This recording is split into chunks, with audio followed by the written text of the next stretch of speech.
I'm joined today by Casey Kreider, head coach of the UMBC women's volleyball program, who was just picked to defend their conference title again in 2023. Casey, UMBC has been on quite a run lately, 3 straight titles. What does it mean, to get that respect from your peers and to be picked first again going into 2023? Much appreciated. I have a lot of respect for the coaches in our league. It's not a big league in terms of the amount of teams, but one of the upsides of that is you do get a really nice chance to dig into those relationships with the other coaches. So the fact that they think that we have a shot to be pretty good again means a lot. You're coming into a very positive situation, team coming off a conference championship.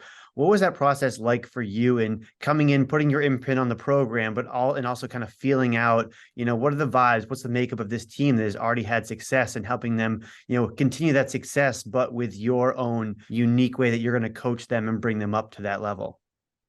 Yeah, I can speak from my vantage point. It's probably better to ask the athletes that went through it, who experienced one way of doing things that won a bunch of championships, and then to change some stuff and wonder like, are we gonna win? But I think the first thing that was necessary was coming in and assessing why this place had won as much as it had, and maybe the pinnacle would be what things matched the way I would like things done.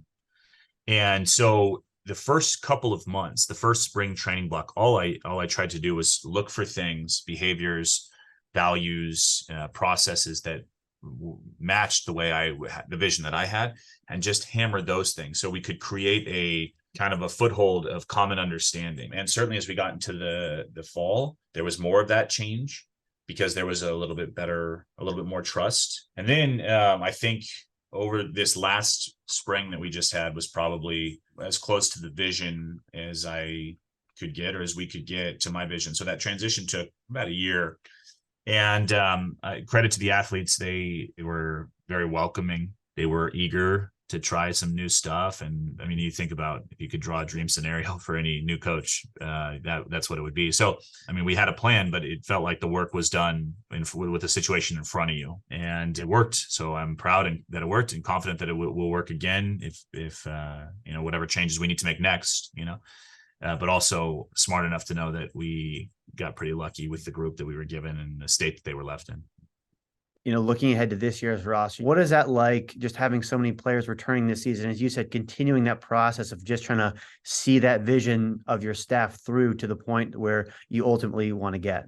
We return essentially everybody. We had one athlete who was injured for most of last season, who was a senior and graduated, but the players that were in the rotation and every other player outside of her, we turned 11 of the 12.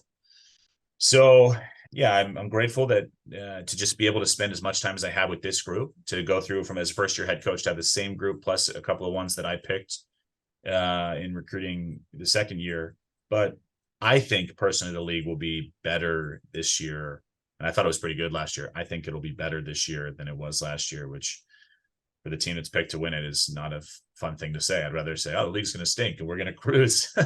I don't think that's going to be the case at all. And I think our program's at a point where we don't think it's going to be the case at all. We know that this is going to be a grind. And if we do happen to end up on top of the conference, we'll be pretty proud and pretty grateful knowing that we overcame a lot. Casey, well, I appreciate the time and best of luck here with getting presses underway and getting this group going in a few weeks here.